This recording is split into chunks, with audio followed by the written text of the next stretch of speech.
this is an iHeart podcast. Guaranteed human. You can scroll the headlines all day and still feel empty. I'm Ben Higgins, and If You Can Hear Me is where culture meets the soul. Honest conversations about identity, loss, purpose, peace, faith, and everything in between. Celebrities, thinkers, everyday people, some have answers, most are still figuring it out. And if you've ever felt like there has to be more to the story, this show is for you. Listen to If You Can Hear Me on the iHeartRadio app, Apple Podcasts, or wherever you get your podcasts. This is Special Agent Regal, Special Agent Bradley Hall. In 2018, the FBI took down a ring of spies working for China's Ministry of State Security, one of the most mysterious intelligence agencies in the world. The Sixth Bureau podcast is a story of the inner workings of the MSS and how one man's ambition and mistakes opened its vault of secrets. Listen to The Sixth Bureau on the iHeartRadio app, Apple Podcasts, or wherever you get your podcasts. Hi, it's Jill Winterstein, host of the Spirit Daughter podcast, where we talk about astrology, natal charts, and how to step into your most vibrant life. And today I'm talking with my dear friend, Krista Williams. It can change you in the best way possible. Dance with the change, dance with the breakdowns. The embodiment of Pisces intuition with Capricorn power moves. So I'm delusionally proud of my chart. Listen to the Spirit Daughter podcast starting on February 24th on the iHeartRadio app, Apple Podcasts, or wherever you listen to your podcasts. I'm Amanda Knox, and in the new podcast, Doubt, The Case of Lucy Letby, we unpack the story of an unimaginable tragedy that gripped the UK in 2023. But what if we didn't get the whole story? Evidence has been made to fit. The moment you look at the whole picture, the case collapsed. What if the truth was disguised by a story we chose to believe? Oh my God, I think she might be innocent. Listen to Doubt, The Case of Lucy Letby on the iHeartRadio app, Apple Podcasts, or wherever you get your podcasts. Hey everybody, Robert Evans here, and for the last 2 years, Behind the Bastards listeners have funded the Portland Diaper Bank, which provides diapers for low-income families. Last year, y'all raised more than $21,000, which was able to purchase 1.1 million diapers for children and families in need in 2021. And this year, we're trying to get $25,000 raised for the Portland Diaper Bank, which is going to allow us to help even more kids. So if you want to help, you can go to BTB Fundraiser for PDX Diaper Bank at GoFundMe. Just type in GoFundMe, BTB Fundraiser for PDX Diaper Bank. Again, that's GoFundMe, BTB Fundraiser for PDX Diaper Bank, or find the link in the show notes. Thank you all.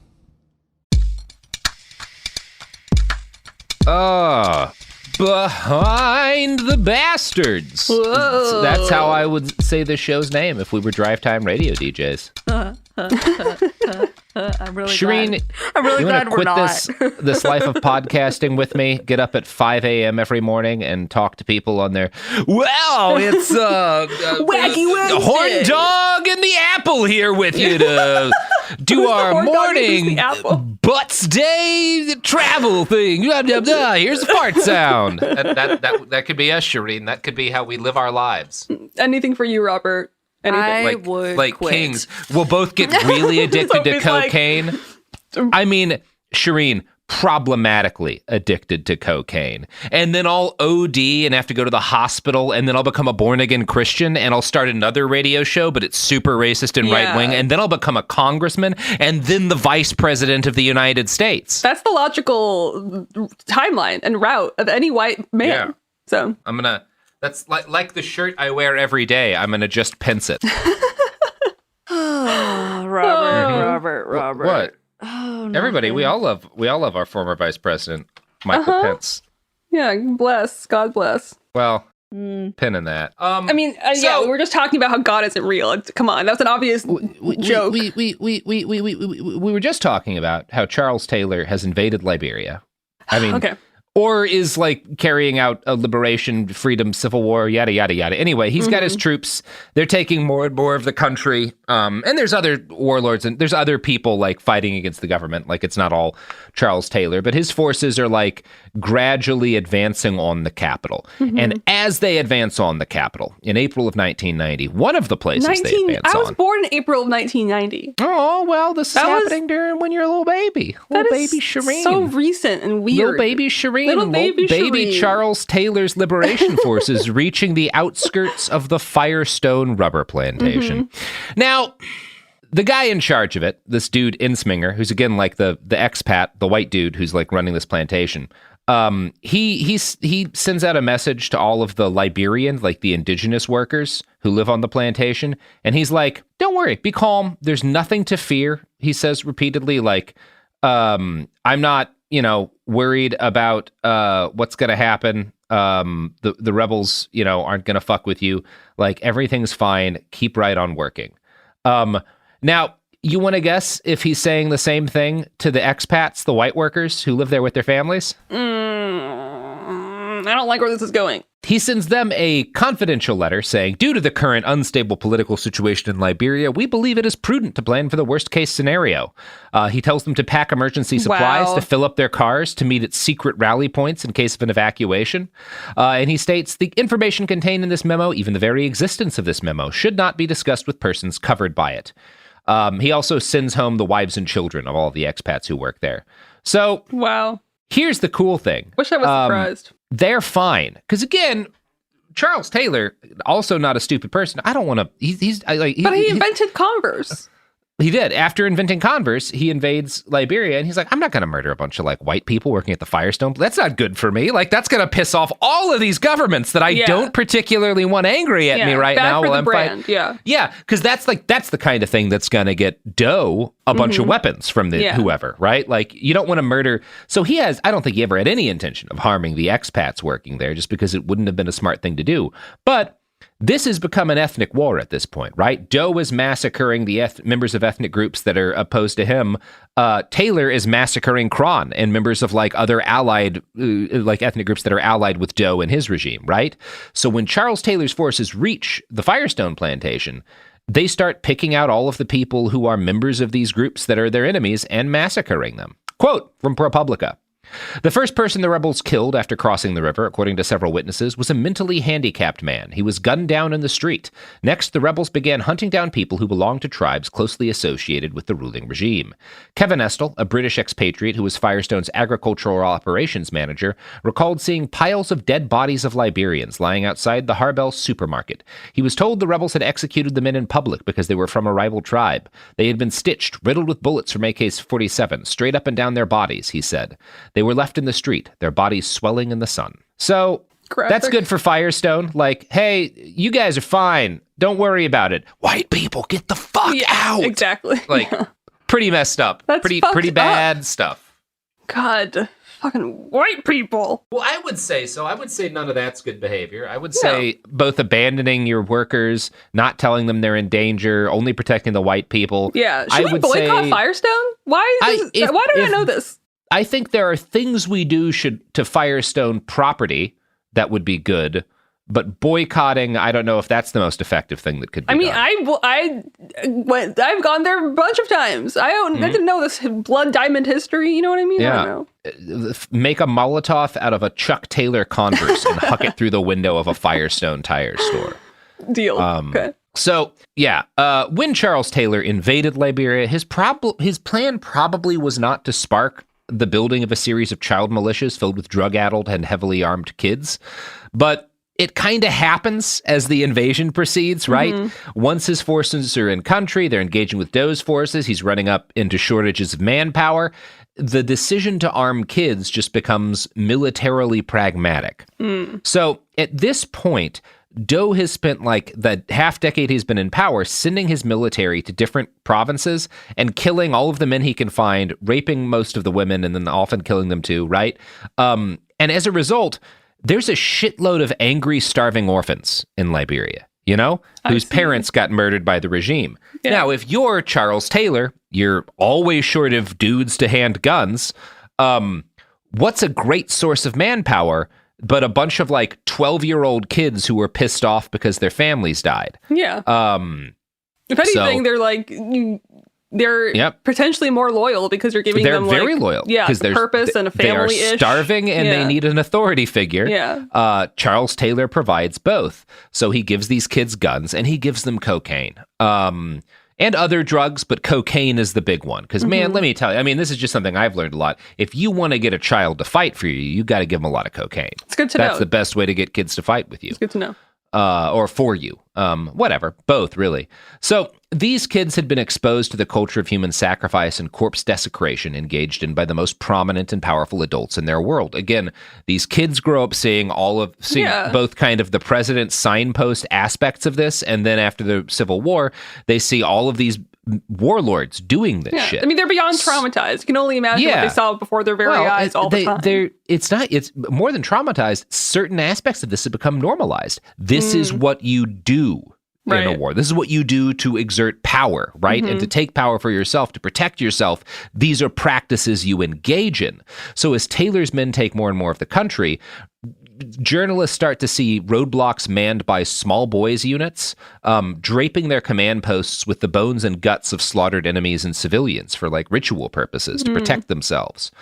Doe responds in the predictable way by handing guns out to Kron kids and kids of any other allied ethnic groups in Monrovia and sending them out in ad hoc death squads and platoons to attack Taylor's soldiers, who by late 1990 are laying siege to the capital. These children that Doe arms in the city become known as the 1990 soldiers. At one point, they attack a Lutheran church that's filled with members of rival ethnic groups, and using axes and machetes, they murder more than 600 refugees from these kind of ethnic groups that are seen as being opposed to the president.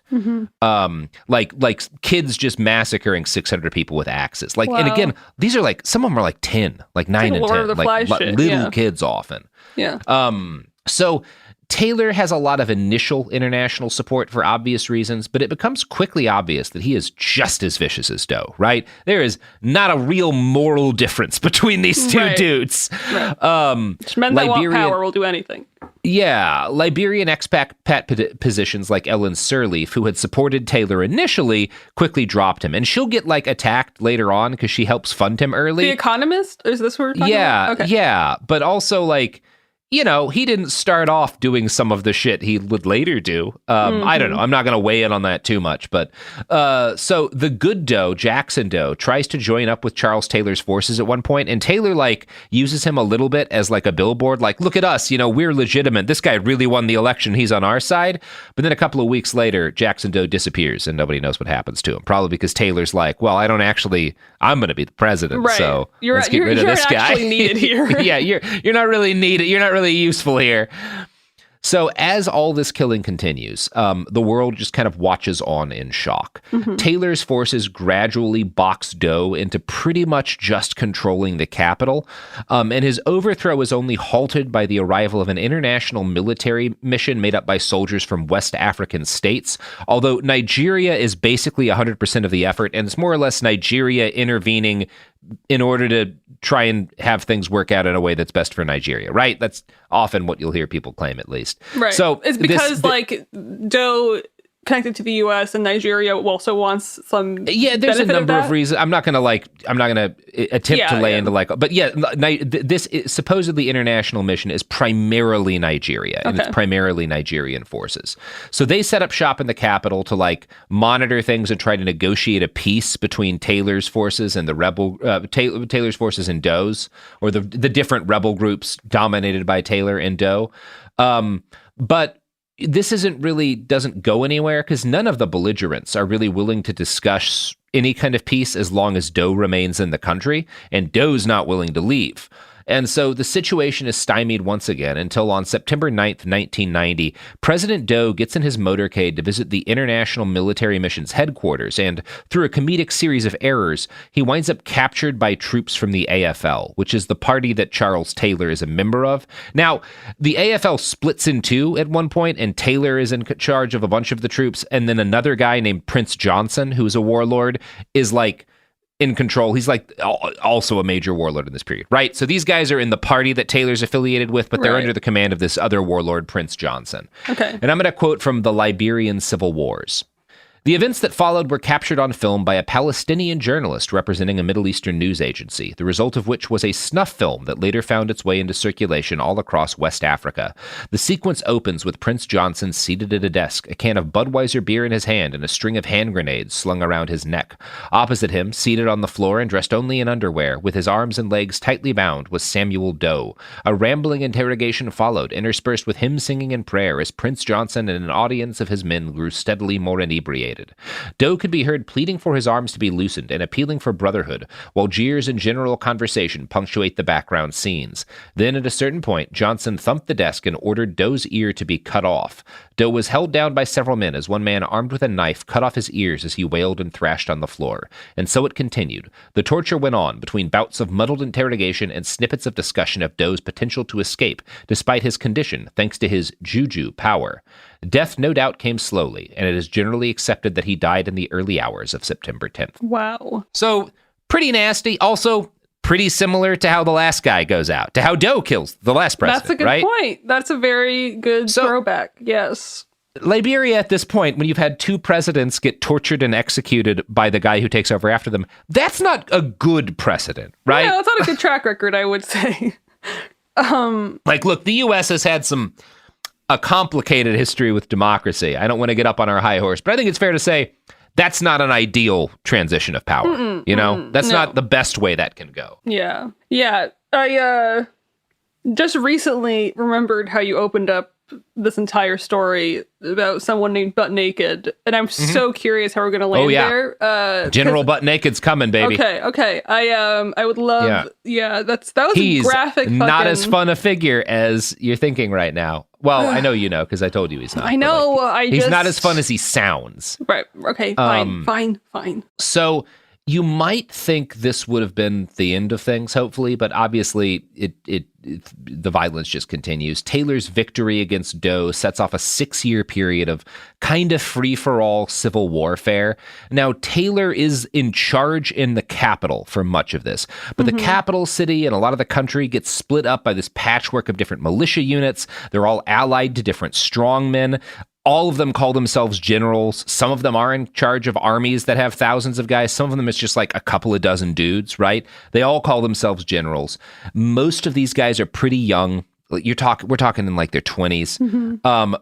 Basically, none have formal military experience. Some of them had been in the Liberian military. A lot of them are just like fucking dudes who joined militias during the early stage of the Civil War and wind up, in charge of units.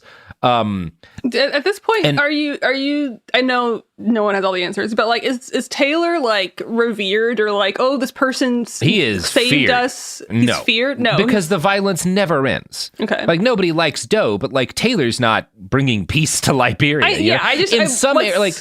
What's the vibe there? He is definitely very popular among members of ethnic groups that had been purged by Doe. Okay, right. But that does not, obviously the country kind of falls apart into this massive civil war afterwards. So he's not like widely seen as legitimate, you know? Okay. And of all these different warlords and generals and whatnot, basically, since they don't have much in the way of military experience, their understanding of war and how to prosecute it comes from American action movies. Of course. It's a mix of American action movies, the trauma they remember from being like 12 and seeing the early days of the war, right? Yeah. And then myths they kind of remember from childhood about like different indigenous practices. And as an adult, they adopt noms de guerre for themselves that are a dizzying mix of awesome and nonsense. Famous rebel leaders included General Chuck Norris, General One Foot Devil, General Mosquito, General Mosquito Spray, and of course the guy we're going to spend most of this episode discussing, General Butt Naked. So that's where of course it's a child fucking... they're fucking like kids, man. Yeah. They're like 20 or something, but they were kids when the fighting started in many cases. I think you would most likely get stunted at that age. You know what I mean? There's only so much developing you do when you're you're traumatized so young and so... I don't know. Yeah, this is by the time Taylor is in power, this is a civil war that's being fought by kids who probably don't have a ton of memories from before shit started to go get really violent. Yeah, it's all they know. Overthrew things. Yeah. So General Butt Naked's real name was Joshua Milton Blahi. He was born on September 30th, 1971, as a member of the Sarpo tribe. One source I found, the credibly named mysteriousuniverse.org, gives this description of his upbringing. And obviously, I'm going to explain why this is largely bullshit, but I want to read this because it gives you an idea of how kind of like popularly and more in like less credible, but like not mainstream, but like one of the ways, like the way in which people talk about this guy's background most commonly, even though it's not accurate. Quote, as he grew, he was just another boy like so many in the world, somewhat rebellious, yes, but there was no clue as to the darkness and atrocities that lay ahead on his path to the future. His childhood would diverge from the norm when at the tender age of 11 he was made a tribal priest after an initiation ceremony in the forest. Blahi would claim during his initiation ritual he had a strange and terrifying vision in which he says the devil came to him and proclaimed him to be a great warrior who could gain vast supernatural power if only he were to practice cannibalism and perform human sacrifices, and his life would change dramatically after this. Now, these are lies. Joshua Milton Blahi, General Butt Naked, is a huge liar. The mysterious universe thing is based heavily on a book that he wrote after he became a born-again Christian. His book, titled The Redemption of an African Warlord, is a pretty standard redemption narrative. You see a lot of evangelical I used to be a satanic priest sacrificing babies, and then it was like a huge thing, and like especially during like this exact period, the Satanic Panic is hitting in the United States, and you're getting a lot of these like people being like, oh, I was a devil worshiper and then I found Jesus Christ. Damn. Blahi's narrative is like the same thing. One of the differences though is that he absolutely murders little kids. He kills a shitload of people and does a bunch of like, anyway. So what you're saying is he runs this website. No, this website is kind of based on, So Blahi claims to have engaged from an early age in elaborate nightmare acts of child sacrifice to gain powers. Like even as a little kid, he says he's doing this as the priest. Mm-hmm. So that part's true. Like, well, no, because he's not a child priest. But he's committing But like he's doing fucked up things. No, as an adult. He is claiming that at age 11, he becomes a priest and learns visits by the devil and starts sacrificing people. That's pretty certainly not true. There's basically one good article about this guy that I found. It's called The Greater the Sinner. It's in the New Yorker. It's written by Damon Tabor. And a lot of reporters who aren't Tabor get kind of taken in and charmed by Blahi. He's a very charming guy.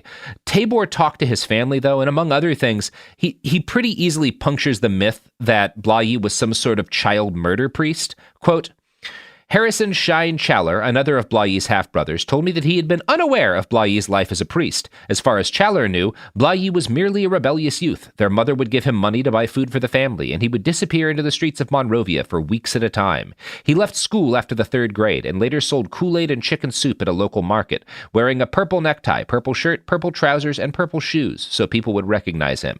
He then moved on to drug trafficking and robbery. Sometimes, Challer said, he and Blahi worked together. A Nigerian soldier once asked Blahi to help him gain spiritual powers. Blahi prescribed a witchcraft treatment, an enema, and while the soldier was indisposed, Challer stole his money. So this, I think, is a more credible version of his backstory. Yeah. He is a con man. He knows how to. He's always thinking about an angle. He wants to make money.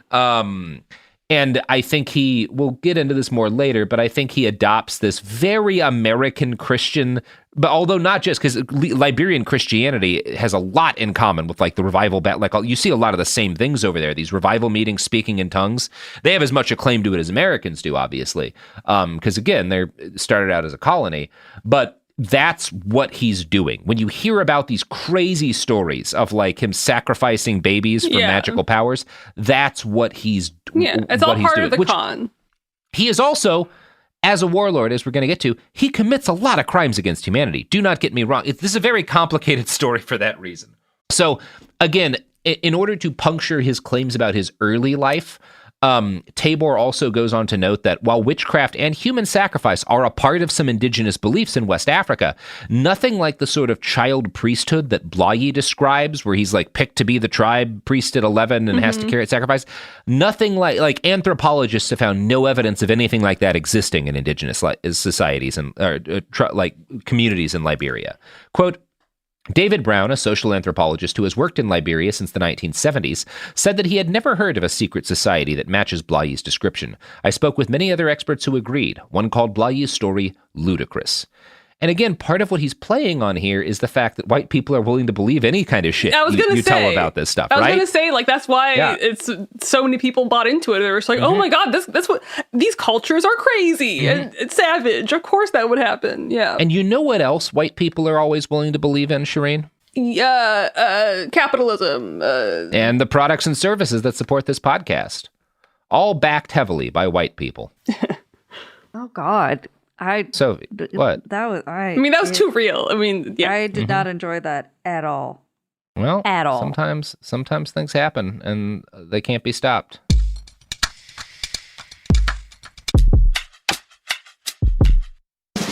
What do you do when the headlines don't explain what's happening inside of you? I'm Ben Higgins, and if you can hear me is where culture meets the soul, a place for real conversation. Each episode, I sit down with people from all walks of life, celebrities, thinkers, and everyday folks, and we go deeper than the polished story. We talk about what drives us, what shapes us, and what gives us hope. We get honest about the big stuff, identity when you don't recognize yourself anymore, loss that changes you, purpose when success isn't enough, peace when your mind won't slow down, faith when it's complicated. Some guests have answers. Most are still figuring it out. If you've ever felt like there has to be more to the story, this show is for you. Listen to If You Can Hear Me on the iHeartRadio app, Apple Podcasts, or wherever you get your podcasts. Hi, this is Jill Winterstein, host of the Spirit Daughter podcast, where we talk about astrology, natal charts, and how to step into your most vibrant life. And I just sat down with a Minnie Driver. The Irish traveller said when I was 16, you're going to have a terrible time with men. Actor, storyteller, and unapologetic Aquarian visionary. Aquarius is all about freedom-loving and different perspectives, and I find a lot of people with strong placements in Aquarius are misunderstood. A Sun and Venus in Aquarius in her 7th house spark her unconventional approach to partnership. He really has taught me to embrace people sleeping in different rooms, on different houses, in different places, but just an embracing of the isness of it all. If you're navigating your own transformation or just want a chart-side view into how a leading artist integrates astrology, creativity, and real life, this episode is a must listen. Listen to the Spirit Daughter podcast starting on February 24th on the iHeartRadio app, Apple Podcasts, or wherever you listen to your podcasts. China's Ministry of State Security is one of the most mysterious and powerful spy agencies in the world. But in 2017, the FBI got inside. This is Special Agent Regal.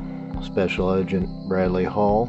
This MSS officer has no idea the U.S. government is onto him.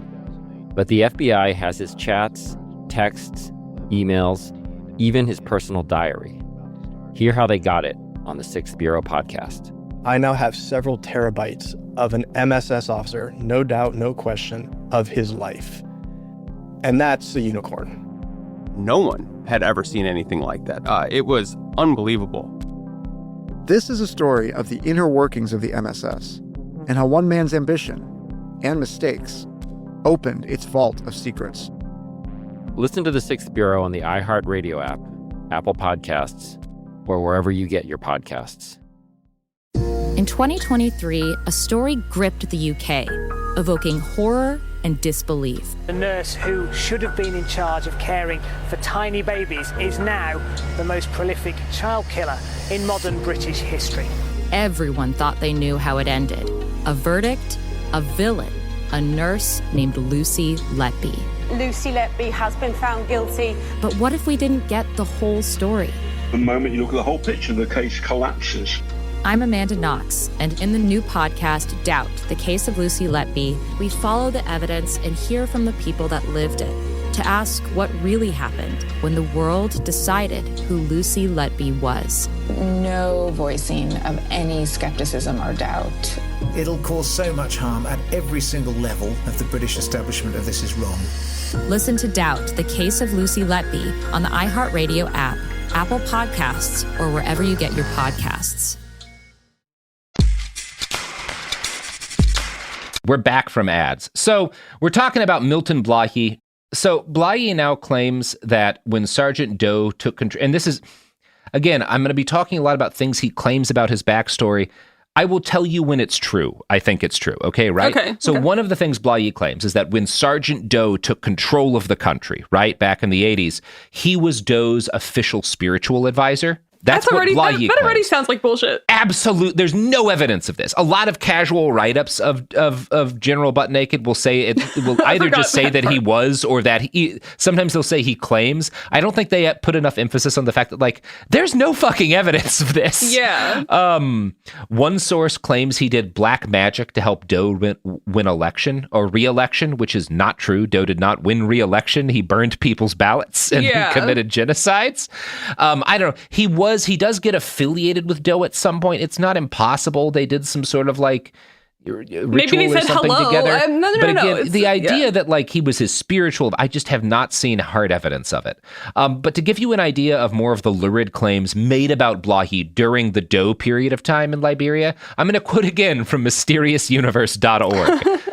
You can tell that's a credible site. Yeah, 100%. He would get involved as a high priest of a secret cult that practiced black magic, human sacrifice, and worshipped a god called Nyambe Awe, who he believed was actually the devil. During this time, he claims he regularly talked to the devil, as well as displayed many supernatural powers, such as invisibility, flight, and immunity to bullets, and he was already accustomed to the sight of blood due to the monthly sacrifices he helped carry out.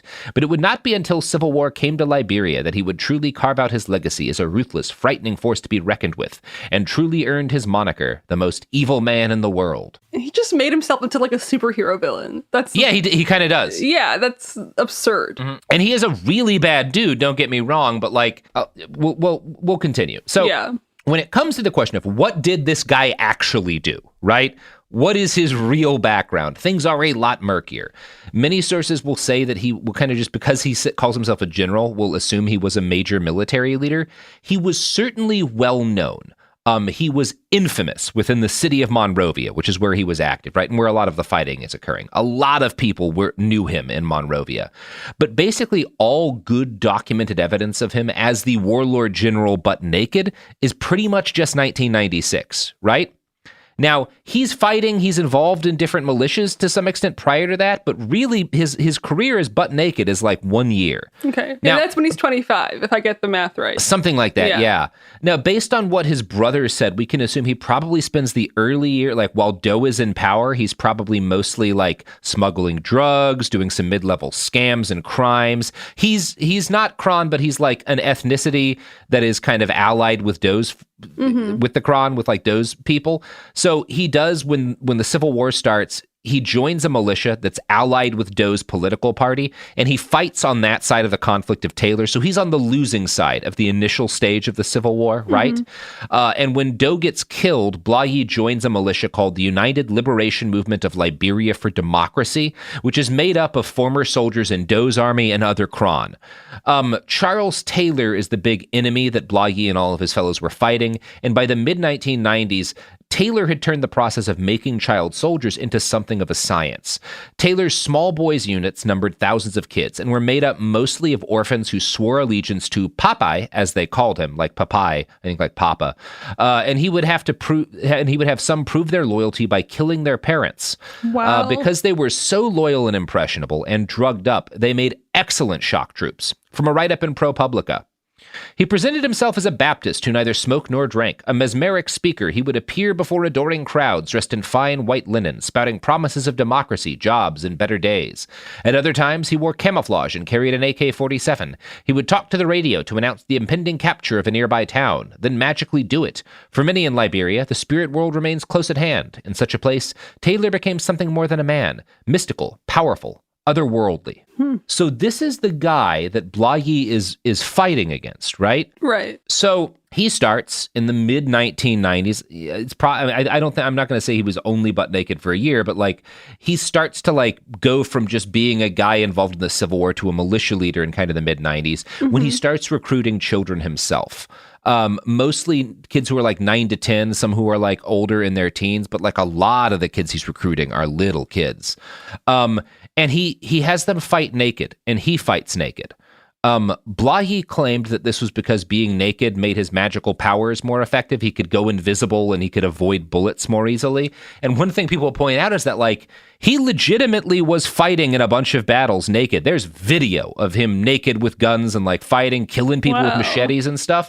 And he doesn't get shot. Like he is, it's one of those things. You can see how a mystique builds around this guy. Cause yeah, he and his kids are fighting nude, but also like they're winning a lot of the time, you know, and these are like street fights with guns. So, you know, they're very low, like we're not talking like tanks and shit fighting each other. It helps his narrative being like, he doesn't need any armor. He doesn't need anything. Well, they don't have, we'll talk about that in a bit. So he and his soldiers, they'll fight nude. He's mashing cocaine up into the foods of these kids in his unit to like make them fight better. God, I really feel for all these children that were on this island. It's horrible. Yeah. And they massacre the shit out of anyone they see as an enemy. A write-up from ABC notes, Blahyi had a reputation for being more brutal than other military leaders. Everyone knows his nom de guerre, General Butt Naked. He was a cannibal who preferred to sacrifice babies because he believed their death promised the greatest amount of protection. He went into battle naked, wearing only sneakers and carrying a machete, because he believed it made him invulnerable, and he was in fact never hit by a bullet. His soldiers would make bets on whether a pregnant woman was carrying a boy or girl. Then they would slit open her belly to see who was right. And, these are things Blahyi claims. A lot of it's certainly true. He has soldiers who kill a shitload of women and children. Also, that slitting open the belly of a pregnant woman, you hear that a lot as, like, claims of war crimes in stories. And often, like, I don't know the degree to which they did it. It is something he claims. A lot of the things he claims are lies. God, that said, they do stuff that's on that level, that's documented, that's on that level of horrible. So it's not out of the question either. We have footage and photos of him naked and wielding rifles and machetes. Foreign journalists reported on what he did. He was really doing some of this stuff. Yeah. Numerous Liberian civilians since the war have talked to press about how he'd do stuff like shoot off their legs with his handgun or machete their husband to death, kill their brothers and sisters by hacking them to pieces. Again, this is very much like a lot of those traditional evangelical Christian narratives where they will like luridly claim to have been doing horrible satanic shit, but like also he did a bunch of that. Like we do know, like he's not making all of this up. A lot of it's documented. It's just that there's a lot of like lurid occult stuff that isn't so much documented that is more questionable. Anyway, years later, while he was testifying at the Truth and Reconciliation Commission, which we'll talk about more later, he claims that he talked about how he would he called it planting violence in his child soldiers, how he would radicalize them to fight for him. And the way he would do this is he would show them American action movies like Rambo and shit. And a lot of these movies, different Hollywood movies, right? You'll see the same actors in multiple movies, right? And you'll die in one movie and then that actor will be back as a character in another movie, right? So he would show them multiple movies where like kind of the same actors are playing extras or bad guys and get killed and then they're back alive in another movie. And he would explain to these kids that like, real war works the same way. So if you kill people, they're going to come back somewhere else. War, tells them war is just an act. You're just playing a role like Rambo, you know? So it's not real. So we can do whatever, you know? Wow. He also testifies that when he shot and wounded enemies, he'd have his child soldiers cut them to pieces in order to desensitize them. Then they would eat and share the heart. So that's not great. For a better idea of the kind of war crimes this guy and his boys got up to, I'm going to quote again from that ABC article. And this is based on interviews with a young woman who Blahyi met with after the war to apologize for murdering her family. Part of why I'm reading this is like, we know this is a true, like, again, a lot of the claims he's make aren't true. His victim is alive. Like, we can talk to her. That's why I'm reading this, because this is one that we know is one of the things. Are you saying like he apologized when he was like doing his Christian shit? We're getting to that. I want to give you an idea of one of the verified war crimes we know that he was doing.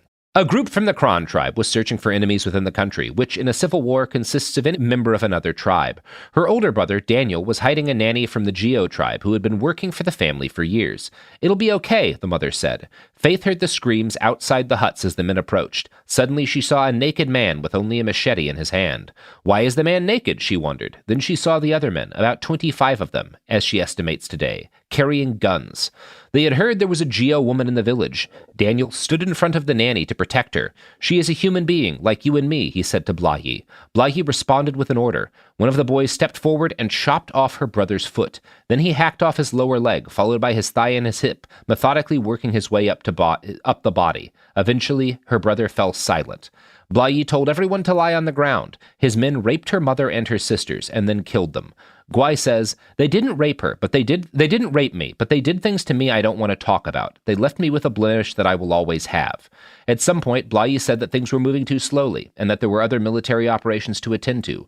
That was when he began to participate. Wow. So, again, to be clear, we're talking about he makes a lot of claims I don't think happened. This guy is doing some nightmarish crimes against humanity. Real bad stuff. Yeah. Oh my God. I don't know. The things that humans are capable of truly are just mind melting. And the thing is, you could say that if one person's capable of that, then we all are, right? If that's what I just, we're not all capable of physically participating in mass murder and rape, but we are all capable of. For one thing, we're all capable of supporting the people who do that, which is really one of the stories that's most important from the Holocaust. Exactly. No, I mean, sorry. No. I'm just baffled by. I mean, I know humans have done horrible things since the dawn of humans, but it's still so unsettling to me to really wrap your head around what that means. It's one of those things. One of the worst crimes in the Holocaust was the Babi Yar massacre, where I think like 30,000 Jewish people are shot to death in a single day by German forces. A horrific act, probably the biggest mass shooting of people in history. In the same war, the United States Air Force incinerates between like 80 and 150,000 people in a single night in Tokyo, knowingly killing civilians, knowing that that's most of who will die is civilians, that we're going to burn them to death by the tens of thousands. Which of those is a worse war crime? Well, people have strong opinions on that, but at the end of the day, both of them are the targeted killing of civilians. For different purposes, one could argue, but both are military forces using military-grade weaponry to massacre civilians by the tens of thousands. It's a thing that every side in a sufficiently large war, every side finds a reason to justify. And so I think, as lurid as the crimes of these Liberian warlords are, you get so many breathless descriptions of guys like butt naked murdering little kids and raping women and all these horrible things that happened that are worth documenting and worth discussing, but they often get talked like they are somehow separate from the kinds of war crimes that we endorse, and I don't think they are. I think the targeting and killing and torturing and raping of civilians is bad, whether it's being done using missiles or being done by a man with a rifle going face to face. I don't think that the separation or that we trade one kind of massacre for another makes a tremendous moral difference to me when you're still killing civilians. Now, I agree with that 100%. That's a good reminder. Sometimes I get, like, one of the arguments you could make is that, well, usually when we kill civilians, it's an accident. Like that guy, blew up that family of 10 in Afghanistan, right? People still believe that. Blahi wanted to rape and murder these people. We didn't want to kill that family. We just fucked up. And it's like, okay, I don't know how you want to apportion out the morality of that, you know? No, totally. I just think that's willful ignorance and just like, if you still believe some of that bullshit, and after all this technology and all these things you can make, and we can sit at home and like debate which of those is more or less a moral act. I don't know that it matters to the people getting blown up. Exactly. Yeah. You know? Yeah. But whatever. Like, I just state this because it frustrates me when, like, the fighting in Liberia and the brutality of it is seen as something exceptional rather than this is what happens when there are civil wars. Yeah, no, it's very they're true. Bad. That's very true. And maybe it's more digestible when things are just large numbers versus like this happened to this person. Yeah, and you can visualize it in your head, right? Or if it's like a village of people, it doesn't really. It's when I read a story like that of him killing this family and like repeatedly raping the women and having his soldiers do it, that is horrific and deeply painful to hear. In a way that if I say a U.S. airstrike killed a family of 11. Exactly. Yeah. So doesn't sound.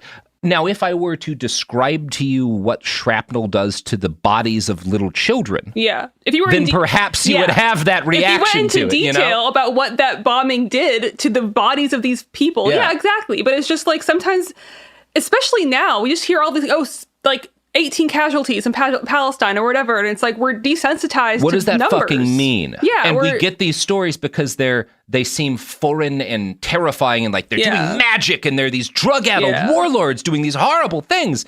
And that's, again, he is committing unfathomably brutal crimes on the same level of her horribleness as any like Nazi Einsatzgruppe member carried out. These guys slaughtering their way through Russia. Like I don't mean to mitigate what he's doing at all. I just hate that it is often portrayed as somehow separate from the history of Western warfare. No, I hear the way you. That we do I hear you. You know? And I think I didn't see it as you mitigating anything. I think it's just a good reminder to just, if you think this is bad, realize that it's just other things. But like, right? This is also not unique. So okay, sorry. Blahyi would later claim that as General Buttnaked, he used human sacrifice and cannibalism to gain magic powers. Quote, every town I entered, they would give me the chance to do my human sacrifices, which included innocent children. He elaborated, anytime we captured a town, I had to make a human sacrifice. They bring me a living child that I slaughter and take the heart out to eat it. I'm perfectly willing to believe this happens sometimes. It is worth noting. I've read a lot of accounts that journalists have had because now that he's apologized, he goes around and talks to his victims to try to get we'll get into that more later. Mm-hmm. All of their stories are horrible. They're like the one I read earlier. I have not run into any of them talking about he sacrificed an infant in my village or something like that. Mm-hmm. That's all from him as opposed to the things that his victim. So I don't know how true it is. Yeah, they're not beyond disbelief or whatever. It was a thing he did sometimes, but he's exaggerating how often it happened. Right. Very unclear. It's just weird to me that I can come up with a lot of stories of fucked up shit we knew this guy did, and none of them are like that kind of stuff. Mm-hmm. But whatever. He did definitely kill a lot of civilians. He was definitely into magic kind of stuff, which is not a lot of Liberian warlords are doing different kind of witch doctor kind of stuff. It's usually framed, right? In the years since, Blahyi has attempted to make amends with his victims, and overwhelmingly, I think most of them are men and boys, although a lot of them are, especially a lot of the people he does violence to that's not murder are women. There are two ways you can look at his lurid claims of committing wartime atrocities. Either he did everything he said and literally believed he was engaging in witchcraft and gaining powers, or he was making a very rational decision based on elements of the local culture and battlefield efficacy. For one thing, people in this culture, because of what everyone else has been doing, are primed to take seriously some of these signifiers of being involved in witchcraft, being a witch doctor and whatnot, so they make people take you more seriously. Mm-hmm. Also, if other people who are seen as powerful are doing sacrifices and engaging in cannibalism, then engaging in that too makes you he's fighting Charles Taylor, and Taylor's forces are doing stuff like this, and this allows him to you have to build yourself up into in a mythic sense, something as formidable as what you're fighting. Yeah, right? you're naked, not getting shot by bullets. Yeah, just it feeds the legend. And it's worth noting in fighting like what's happening in Liberia. Fighting naked does not expose you to much more danger than fighting with clothing on. Okay. This is not a war. This is before people outside of very advanced militaries have ready access to quality body armor, right? It just does not exist for most people in this fighting. And a t-shirt offers no more protection from a bullet than being naked. That's fair. Yeah. And in fact, one thing and this is from there have been forces who fought naked earlier in history, and one of the things that was noted is when they would get stabbed or shot, they were less likely to die because they're not having like a filthy matted fur or something pushed into an open wound, which less causes likely infection. To have infections. And this is also where there's not a lot of great access to medical care. So it's not, it sounds wacky and crazy. It's not as irrational a decision as it may seem. It has its weird benefits. And also seeing a naked dude charging you is terrifying. And as he gains a reputation from not being able to be killed, that makes people less likely to fight him. People will tell stories that like whole towns would flee when you hear General Butt Naked is coming. Yeah. Because he's a fucking dangerous, crazy person. You want to get the fuck out of there, right? Yeah, the legend is working. That's a benefit for him. Yeah. So again, as wild as all this sounds, there are very rational reasons for everything he's doing, in addition to whatever he does happen to believe. And so again, that's just important to note that like all of the stuff that is most lurid about this makes a kind of sense as a cold-blooded military calculation. It's a force multiplier, right? Yeah. It's like a grifting. It's like a different form of like just like how it's just conning people in a much more intense, violent way. What I want to point out is, again, you get a lot of ableism in this where people will describe behavior like what he's doing, like taking cocaine and fighting naked, as insane. And like, this is extremely sane. He is very much acting within the strictures of the society that has evolved in Liberia over wartime. And his actions are perfectly rational within the context that he lives. Mm-hmm. And part of the evidence for that is he survives the war. Yeah. So... and I tend to think he is a pretty calculating guy. Unfortunately, he's not stupid. It sounds like, So. Yeah, no, you have to. Yeah, I think he was a pretty pragmatic dude. Yeah. So Blahi now claims that his career as General Butt Naked ended after a battle on April 6th, or in some versions right before a battle to take a bridge in like April of 1996. And he has this vision, and I'm going to quote from a write-up in the New Yorker. I met Jesus there for the first time, he said. In his memoir, Blahi describes killing a child near this bridge by opening the little girl's back and plucking out her heart. Her blood was still on his hands, he told me, when he heard a voice. When I looked back, I saw a man standing there. He was so bright, brighter than the sun. The voice told him, repent and live, or refuse and die. I wanted to continue fighting, but my mind never left this person, how bright he was, and how passionate his words, Blahi continued. He soon quit fighting, leaving his child soldiers to fend for themselves, and he began sleeping in a pew in a nearby church. The pastor there gathered his congregation, and they asked God to strip Blahi of his demonic powers. The next day, Blahi went to see his commanding officer, handed over his weapons and amulets, and said, my new commander is Jesus Christ. What is the benefit? Okay, as a grifter, as a con man, what was the reason he decided? There has to be a benefit to this. We are getting to that. Okay. So it is worth noting for context that this year, 1996, the year he claims he converted and left war behind, is also the year there's a ceasefire in Liberia. Okay, right? That's a good thing to note. Yeah, everyone is fucking exhausted. At this point, for like 16 years, basically. They've been either at war or this dictator's been purging people. There's been coups. It's been like 15 plus years of just like constant traumatizing bullshit. Everyone's exhausted. And they agree like, okay, let's have a fucking election and we'll see if that works any better than what we've been doing. So Charles Taylor is like in charge in Monrovia at this point, and he decides to run for president. And since violence has gotten kind of out of favor, he declares that he's been born again as a Christian. So Blahi is not like his rival does. His rival gets in like starts signaling some of this witchcraft shit and like using child soldiers. Blahi does it. Charles Taylor becomes born again. Blahi, right? Like that's an element here. Yeah. Now there is widespread skepticism about Charles Taylor's claims that he's born again, and it's generally seen as a ploy to make himself more palatable. The next year, in 1997, he runs for president under the incredible slogan, "He killed my ma, he killed my pa, I'll vote for him." That was not where I thought that was going. Right? That's pretty, quite a presidential slogan, actually. At least throwing a rhyme or something. Interesting. The New Yorker explains, quote, "The phrase was darkly ironic. Taylor was claiming to be the only leader powerful enough to prevent another war." Right? So like that's what he's saying is like, yeah, man, I killed your fucking family, but now I've got the might that it will take to keep Liberia peaceful. So vote for me. Like no one else is going to defeat me. Like this is it. Yeah. Yeah. And he wins the election. You can either say this is because of his brilliant strategy or because it's not a great election. Election but in whatever, quotes again. Taylor wins, however you want to see it. And he immediately sets to persecuting his rivals, including Blaikie.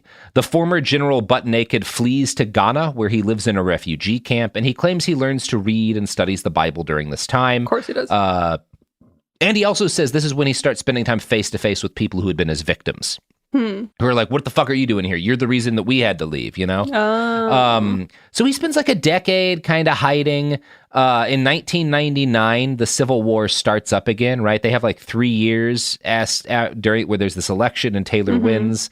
And then another rebel invades the same way Taylor had from like a bordering country and tries to oust Doe. Right? Right. You know, none of this should be surprising. By 2003, at least 250,000 people have been killed in the 2 Liberian Civil Wars. And this has now been going, the Civil Wars have been going on for 14 years, right? And then you had Doe's reign before that, which was pretty nasty. People just have nothing left in them. But the war has, I say regular people, the warlords and their fucking child armies, all they do is keep escalating.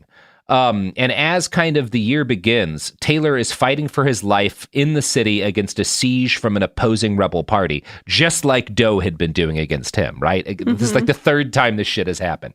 So it is at this point that the women of Liberia start to get seriously politically organized. Women bore the brunt of the violence in both civil wars, and there had been attempts to organize nonviolent protest campaigns earlier in the first Civil War. I think one of the issues is that Muslim and Christian women have trouble organizing together for a variety of reasons. And I'm going to tell you this story, which is pretty fucking cool. But you know what else is pretty cool? Let's see. What is it this time? Well, it's not mono. That was last episode. It's not. Mono is pretty cool. It's all the cool kids are getting it. I mean, because they're making out. In my high school, if you didn't get it, that means you weren't kissing anybody. I know, you're not getting any action if you're not catching mono, right? I'm surprised I didn't.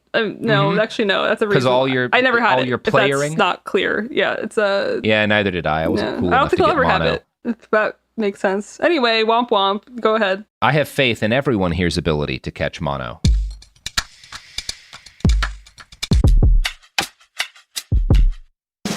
What do you do when the headlines don't explain what's happening inside of you? I'm Ben Higgins, and if you can hear me, is where culture meets the soul, a place for real conversation. Each episode, I sit down with people from all walks of life, celebrities, thinkers, and everyday folks, and we go deeper than the polished story. We talk about what drives us, what shapes us, and what gives us hope. We get honest about the big stuff, identity when you don't recognize yourself anymore, loss that changes you, purpose when success isn't enough, peace when your mind won't slow down, faith when it's complicated. Some guests have answers. Most are still figuring it out. If you've ever felt like there has to be more to the story, this show is for you. Listen to If You Can Hear Me on the iHeartRadio app, Apple Podcasts, or wherever you get your podcasts. China's Ministry of State Security is one of the most mysterious and powerful spy agencies in the world. But in 2017, the FBI got inside. This is Special Agent Regal, Special Agent Bradley Hall. This MSS officer has no idea the U.S. government is onto him. But the FBI has his chats, texts, emails, even his personal diary.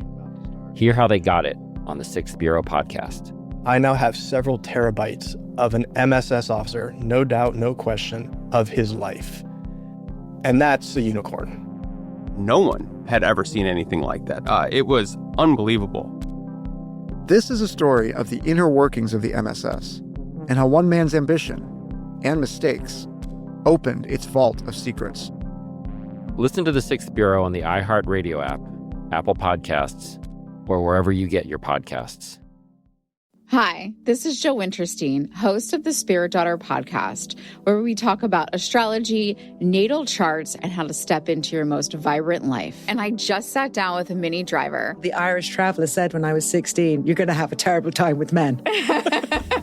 Actor, storyteller, and unapologetic Aquarian visionary. Aquarius is all about freedom loving and different perspectives. And I find a lot of people with strong placements in Aquarius are misunderstood. A Sun and Venus in Aquarius in her 7th house spark her unconventional approach to partnership. He really has taught me to embrace people sleeping in different rooms, on different houses, in different places, but just an embracing of the isness of it all. If you're navigating your own transformation or just want a chart-side view into how a leading artist integrates astrology, creativity, and real life, this episode is a must listen. Listen to the Spirit Daughter podcast starting on February 24th on the iHeartRadio app, Apple Podcasts, or wherever you listen to your podcasts. In 2023, a story gripped the UK, evoking horror and disbelief. The nurse who should have been in charge of caring for tiny babies is now the most prolific child killer in modern British history. Everyone thought they knew how it ended. A verdict, a villain, a nurse named Lucy Letby. Lucy Letby has been found guilty. But what if we didn't get the whole story? The moment you look at the whole picture, the case collapses. I'm Amanda Knox, and in the new podcast, Doubt, the Case of Lucy Letby, we follow the evidence and hear from the people that lived it to ask what really happened when the world decided who Lucy Letby was. No voicing of any skepticism or doubt. It'll cause so much harm at every single level of the British establishment of this is wrong. Listen to Doubt, the Case of Lucy Letby on the iHeartRadio app, Apple Podcasts, or wherever you get your podcasts. We're back. So it is, bad stuff. This has mostly been bad stuff, but now we're going to talk about some cool shit. Because all of the women in Liberia start to organize a protest campaign to force them into the war. Let's bring women into the story, finally. So they've been involved, just mostly getting murdered and raped. Unfortunately. Now they are going to, it's been horrible, and that's part of why this is able to happen. And this is one of the coolest stories I've ever heard. Okay, great. So to I'm explain excited. what happened next, I'm going to quote from an article in the Journal of International Women's Studies by Maxwell Adjei, ADJEI. So there you go.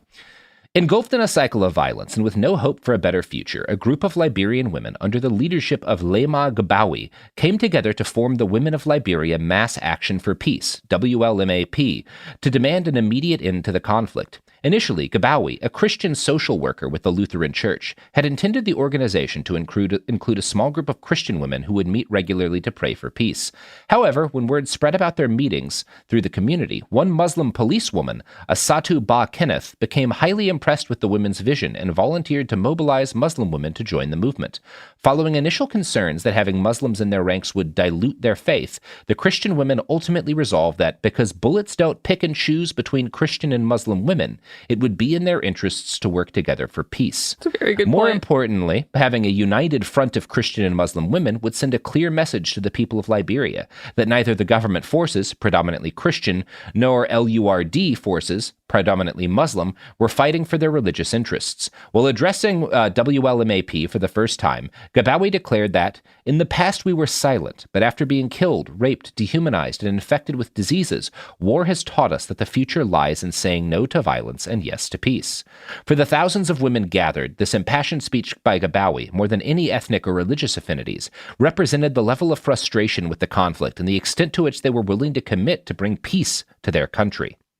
So, Gabawi and her fellow organizers start holding rallies at mosques, markets, and churches. They'll do 3 rallies a week, one at a mosque, one at a market, one at a church.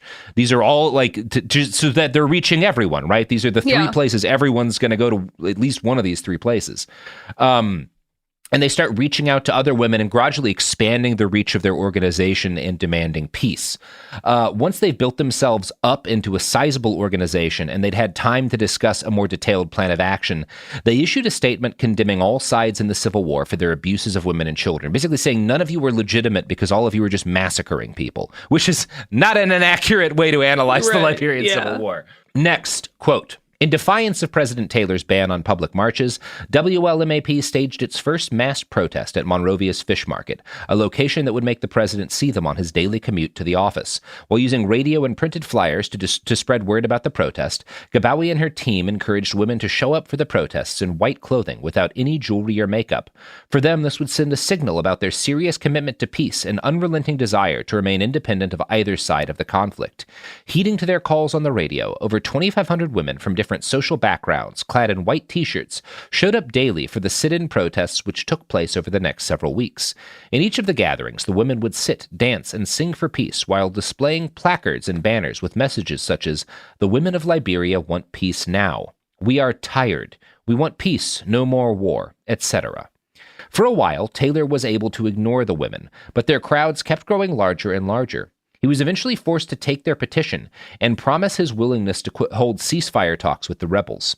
They didn't consider this the end, though, and brainstormed other tactics to apply pressure. Eventually, they decided to go on a sex strike. And this is a quote again from the same document. To prevent their husbands from forcibly having sex with them, they set up safe spaces where they could stay and sleep together. After some initial setbacks, the strategy seemed to be effective as many men began to pray with their wives and demand an end to the conflict. More importantly, the sex strike gave the campaign extremely valuable media attention outside of Liberia. Following the successes with the sex strike and President Taylor's meeting, the women turned their attention to the rebels, demanding that they too agree to attend the peace talks. Upon hearing that the warlords were meeting at a hotel in a neighboring country, Sierra Leone, a delegation of the women traveled to the country. On their arrival, the delegation was able to arrange a private meeting with the warlords and get them to commit to attending peace talks. Damn. So women are geniuses. It's a pretty good story. Yeah.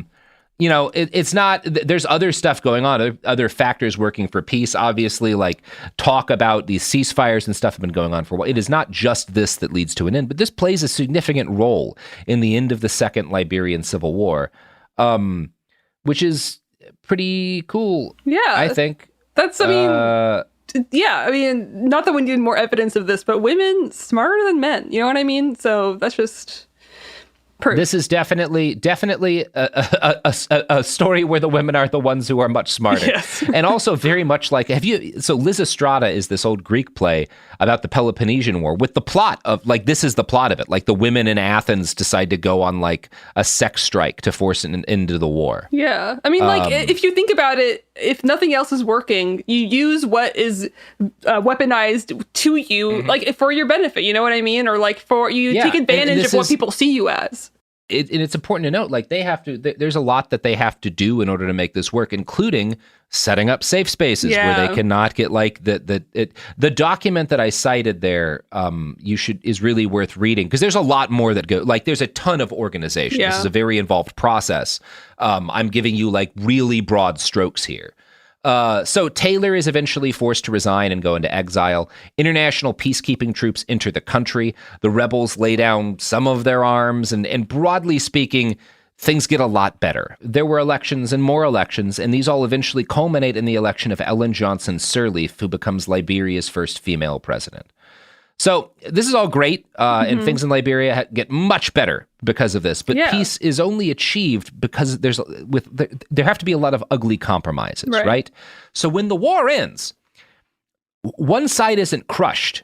Everyone's got people under arms. The country is filled with tens of thousands of men and boys who have done the things we just talked about Why doing, who have raped women in mass and, like, gunned down babies and all this kind of shit. These guys are, like, still around, but also, what are you going to do about it? If you start going after every individual who committed a war crime in a militia, how does that not cause another civil war? Because they're going to pick up guns again, and also their families are going to be pissed. The ethnic group's going to be like, well, they did what they did because that was done to us, and they were defending us, and, like, it's a really messy problem, Very right? Messy, we have achieved peace.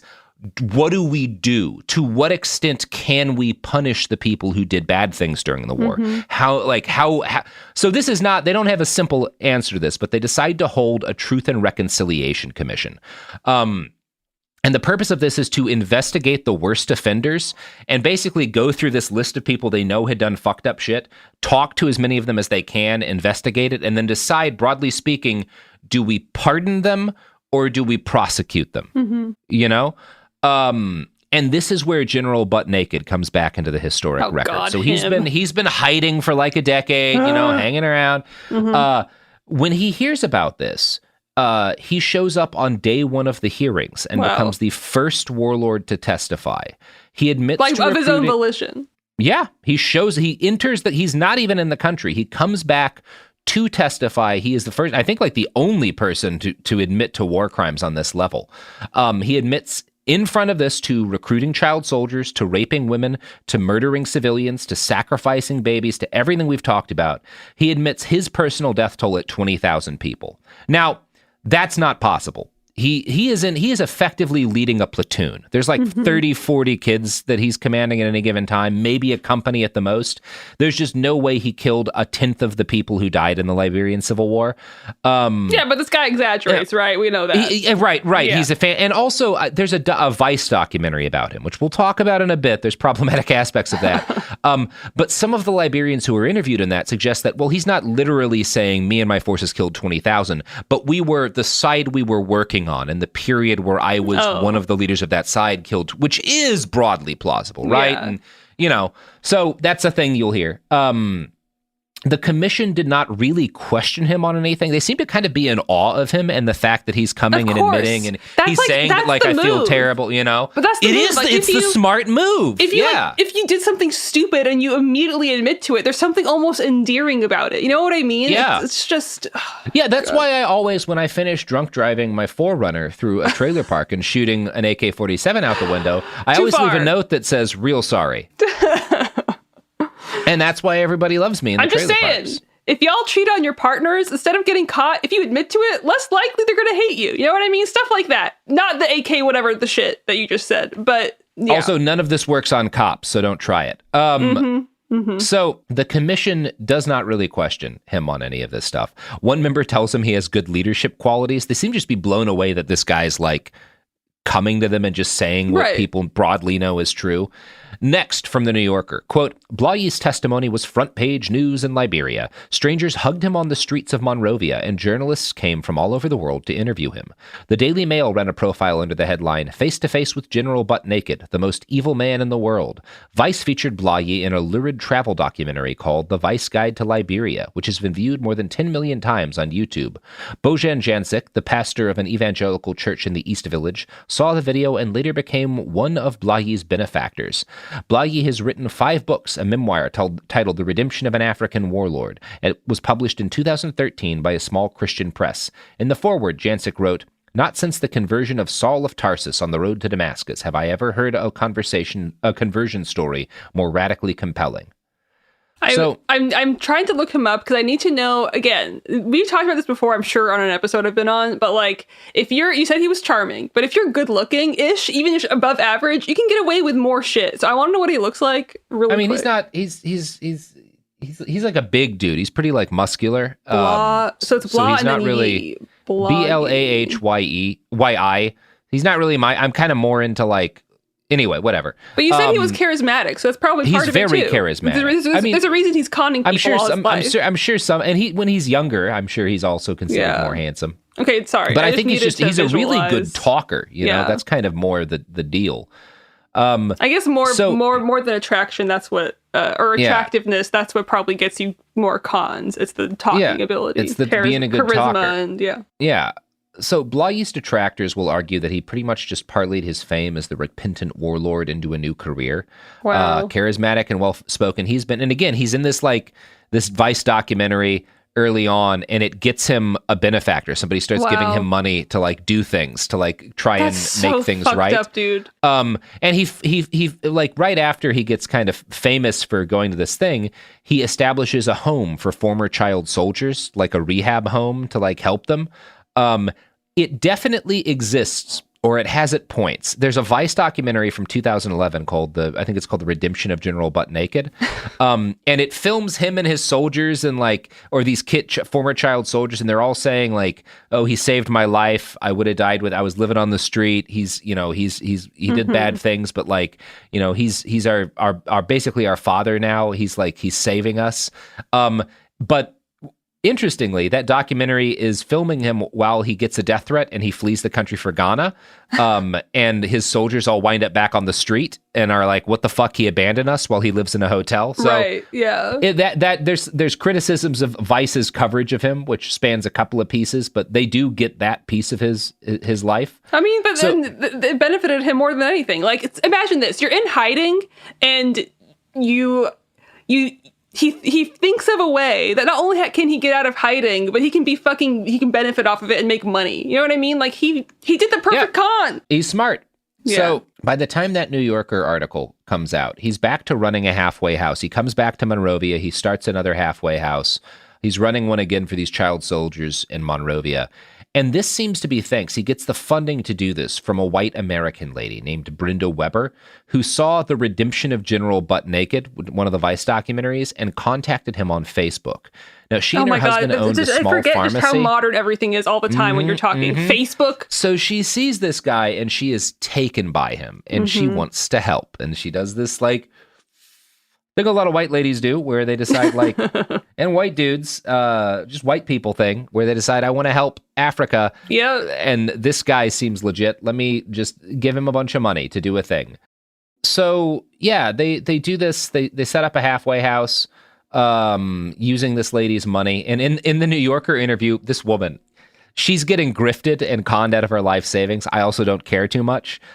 She says during the interview, quote, I could just tell he was genuine. I knew he wasn't the same person, that he was a totally different man. And then she would go on to say shit like this. You should see them when someone cares, especially a white woman from America. It makes them feel like they are worth something for the first time in years. Jesus Christ. This is what she's saying about like the child soldiers that she's helping to fund, like a house. Like, wow, when a white woman likes them, they feel great. Like, I don't care that this lady's getting grifted. Well, no, me either. But also, isn't there a whole like psychological study about how serial killers or whatever, like, even if they're in jail, like women are, it's certainly a thing that a number of serial killers have had like women fall in love with them. Yeah, I wonder what that's about. That's a bigger topic than we can get into today. Next time in therapy, yeah. So she's at this point when New Yorker writes about them, she is sending Blayie $800 a month. Half of it goes to him directly for him to live on. And again, to a white lady living in like, running a pharmacy. Well, I mean, he's living off $400 a month. It doesn't sound like a lot, but that's 10 times the local wage. So that's pretty good money for him. The other half is supposed to go to run this home for child soldiers. Yeah, right. But we'll talk about that in a second. It's also worth noting she's spending more than $800 a month. By the time the New Yorker gets to her, she says that in the first year she ran through their entire family savings account of $40,000, and she's taken out like a $50,000 credit line in order to continue funding him. And she's definitely the same kind of like really frustrating evangelical prosperity gospel shit that like Blayie is selling. Yeah, maybe she's like redemption, blah, blah, blah. Well, she tells the New Yorker, I know everything's going to be fine. You can't give and give like that and not get something in return. And she's like, hasn't told her husband she's spending all their money on this. And like, but like she believes, you give money for God and God will make it right. He'll get you money back, know? Yeah. And I think that New Yorker article makes it really clear. The Redemption of General Butt Naked Vice documentary, I actually think, and this is like not the first thing they do about him. I don't think but it is, I came away being like, well, this dude's a fucking con man. I guess you can kind of make either conclusion from it. It's kind of murky. I mean, if you are easily or like, if you have a predisposition to maybe believe religious stories about redemption or like someone that claims he found God, like maybe that's something different. You know what I mean? I don't know. Yeah. Now, the New Yorker article, though, I want to read another quote from it that kind of further makes that case. At one point, another resident of the house pulled me aside and told me that Blayie was misappropriating the program's money for his own benefit. The administration is run by his entire family, and no one really questions it. Sometimes, the young man added, the residents of the house went without breakfast, or their meals consisted of plain rice with salt and pepper. When Western reporters arrive, Blayie and his staff say, okay, stand in front of this camera and tell the man, we are Joshua Blayie beneficiaries. But what have I benefited? When one of the residents texted Weber to report that they weren't being fed breakfast, she started sending an additional $300 a month. Blahyi hadn't told her about the problem, she believed, out of concern for her finances. I wholeheartedly trust Joshua, she went on. If he ever makes a mistake, it's not willfully. Wow. Now, that con has been successful in a lot of foreign journalists. The linchpin of his entire act, though, the thing that he makes sure to do whenever he's interviewed, is find one of the people he victimized and ask them to forgive him on camera. Now, there are some of these people who he's like helped in one way, he's given them money, and he has like good relations with them. But it is really ugly, and a lot of them haven't, and he'll like harass them on camera to demand, like he'll say stuff like, you have to forgive me. And I want to play a clip from one of these moments. This is a woman, he murdered her brother in front of her. So it's like, does he think they're less likely to say, I mean, yeah, that's probably what he's thinking. Like, they're less likely to say watch no. it and watch it and watch her face. Okay. Like, this is from 2011. 2011. Yeah. I'm sorry, man. I beg you. Forgive me. No, don't just go like that. I beg you. I beg you, Satan. Already happy. I kill your brother out of madness. But please, I will be able to play the brother for you. I'm not be able to do everything that your brother can do. But I will stand there whenever you need a brotherly counsel. Whenever you need a brotherly protection, try to call on me. I beg you, please. So the whole time this has happened, because if you just hear what he's saying, it may sound okay. She is turning away and trying to get away from him, and he is repeatedly standing in front of her and stopping her from leaving while he says all this. And there are people in the background like nodding along to what he's saying too. So he's it's not like, letting her go when she wants to leave. There's no part of her that wants anything what he's saying. Like there's a moment that like where her eyes just like are so dead and just staring off as he's like, I can be your brother. She's like, I'm out of here. She's also cornered with a camera in her face too. Yeah, cornered exactly. with the camera in her face. Fair. Yeah, it's pretty gross. So yeah, that's the episode. There's more to say about the Liberian Civil War. Charles Taylor just got sentenced to prison, by the way. He's one of the people who does not get, like, the Truth and Reconciliation thing recommends prosecution. Right. He goes to the International Criminal Court, and he does a whole thing, and he gets sentenced to like 50 years in prison. So that's good, I guess. I mean, whatever. Yeah, I mean, it's like, fuck him. He shouldn't be allowed to just retire. He shouldn't be alive. It's good when war criminals get punished for being war criminals. Yes. I feel mixed about Blahyi, where he's not doing nothing, and there's definitely people who, at least on camera, will say that, like, he's helped them after the war and stuff, but he's also, like, he goes to all these revival meetings, he's, like, raising money, and it's questionable where's it goes, and it's like, I don't know what you do. I'm not going to tell the Liberians one way or the other, this is how you should handle the aftermath of your civil war. I mean, that's but also, fair, but, like... This guy is a pretty familiar kind of grifter, I think. Yeah, no, I agree. Usually these grifters somehow are able to live a long life, just continuing some type of grift. And like, look at him now. He's only 50. He has you know what I mean? He's doing great. Yeah. He's doing great. All things considered, he won. Mm-hmm. Yeah. You know who else wins, Shereen? Who? Everyone who listens to your plugs. That's correct, Robert. Wow. Thank you so much. You can follow me if you want on the internet. Twitter is ShiroHero666 and Instagram is just ShiroHero. I have some poetry books out that you can buy if you want, and a podcast as well, Ethnically Ambiguous. And that's enough for today. Yay! All right. Motherfuckers, that's the episode. Bye. So get out of here. Thanks for having me. Bye. Go home. Also, Robert, I do think we bonded on this episode. Do you feel it? We had that huge discussion about whatever the fuck that was. Yeah, that was a conversation that we just happened to record. You know what I mean? Mm-hmm. That was. You wanna smoke weed and listen to King Crimson? Hell yeah. All right. Okay, bye. Behind the Bastards is a production of Cool Zone Media. For more from Cool Zone Media, visit our website, coolzonemedia.com, or Check us out on the iHeartRadio app, Apple Podcasts, or wherever you get your podcasts. You can scroll the headlines all day and still feel empty. I'm Ben Higgins, and If You Can Hear Me is where culture meets the soul. Honest conversations about identity, loss, purpose, peace, faith, and everything in between. Celebrities, thinkers, everyday people, some have answers, most are still figuring it out. And if you've ever felt like there has to be more to the story, this show is for you. Listen to If You Can Hear Me on the iHeartRadio app, Apple Podcasts, or wherever you get your podcasts. I'm Amanda Knox, and in the new podcast, Doubt, the Case of Lucy Letby, we unpack the story of an unimaginable tragedy that gripped the UK in 2023.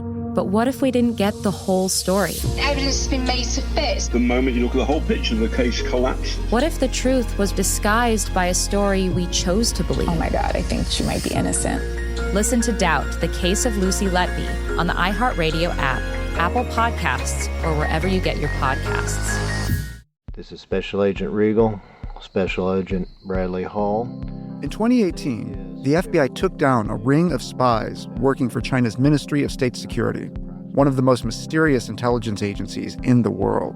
The Sixth Bureau podcast is a story of the inner workings of the MSS and how one man's ambition and mistakes opened its vault of secrets. Listen to The Sixth Bureau on the iHeartRadio app, Apple Podcasts, or wherever you get your podcasts. Hi, it's Jill Winterstein, host of the Spirit Daughter podcast, where we talk about astrology, natal charts, and how to step into your most vibrant life. And today I'm talking with my dear friend, Krista Williams. It can change you in the best way possible. Dance with the change, dance with the breakdowns. The embodiment of Pisces intuition with Capricorn power moves. So I'm delusionally proud of my chart. Listen to the Spirit Daughter podcast starting on February 24th on the iHeartRadio app, Apple Podcasts, or wherever you listen to your podcasts. This is an iHeart podcast. Guaranteed Human.